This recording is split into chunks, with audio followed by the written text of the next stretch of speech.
Seandainya kamu kok malah melakukan suatu hal yang mubah, berarti kamu di sisi Allah itu ya berarti mubah, tidak melakukan derajat yang diperintahkan oleh Allah, ketaatan.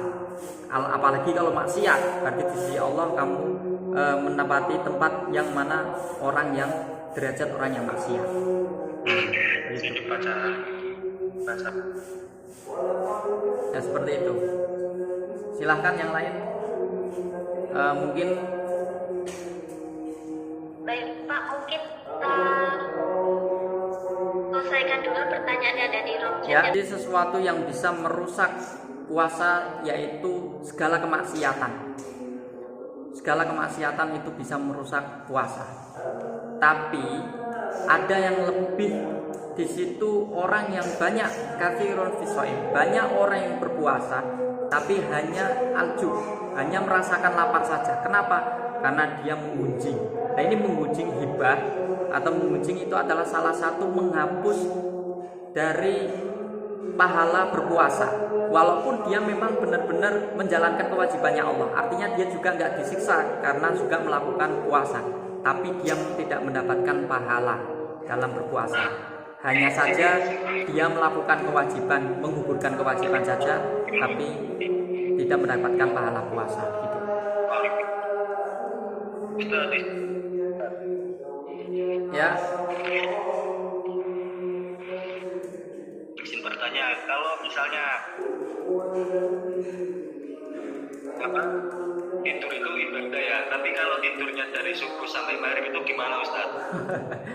Jadi kalau tidurnya dari subuh, setelah melakukan sholat subuh nih, kemudian baru tidur sampai maghrib, nah karena apa? Ini nggak masalah, cuman makruh.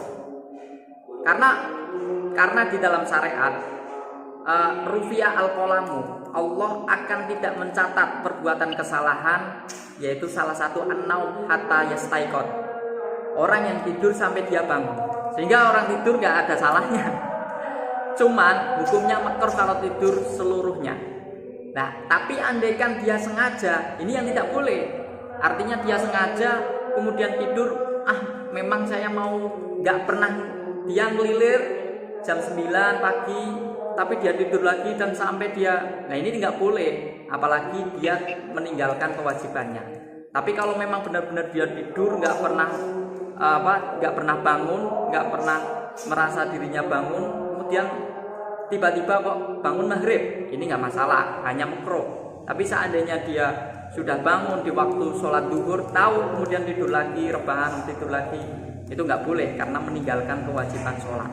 Jadi tidurmu akan bernilai ibadah ketika dalam waktu puasa, ketika tidur yang tidak meninggalkan larangan-larangan dalam berpuasa atau kewajiban hak-hak dirimu. Jadi waktu kamu untuk berangkat sekolah buat kamu tidur, bilangnya ini saya ibadah, karena tidurnya orang yang berpuasa itu tidak, itu nggak boleh, karena kamu meninggalkan kewajiban belajar, begitu. Jadi juga tidurnya juga ada aturannya. Demikian.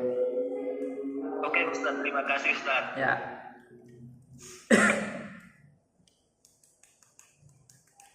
Baik, kita lanjut ke pertanyaan selanjutnya Pak Ustadz, yaitu dari Kak Uswatun Hasanah. Izin bertanya Pak Ustadz. Ya. Saya pernah dengar katanya kalau puasa terus kita masih pacaran itu nanti puasa kita akan diterima, apakah benar?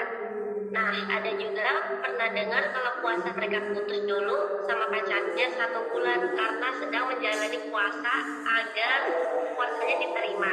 Tapi nanti setelah selesai puasa Ramadan ini kembali berpacaran. Menurut Pak Ustadz ini hukumnya bagaimana ya Pak? Ya.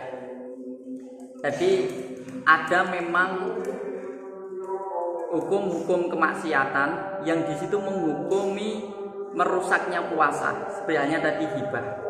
Tapi ada hukum-hukum yang lain tidak merusak ibadahnya puasa. Seperti halnya tadi kamu berpacaran.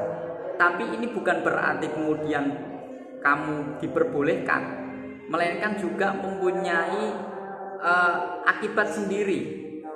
Tapi tidak mengakibatkan kemudian merusaknya puasa kalian.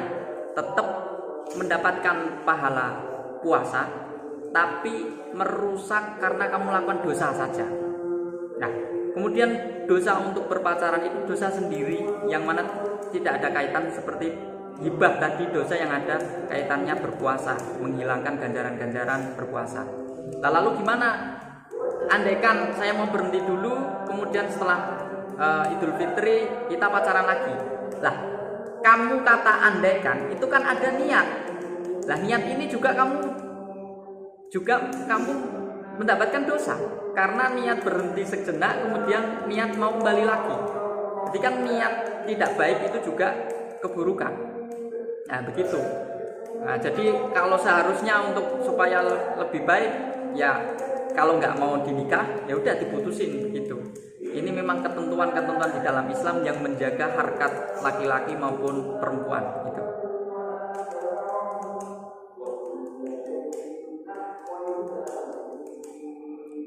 Baik, terima Ya. kasih Pak Ustadz atas jawaban-jawaban yang telah diberikan. Ya. Kemudian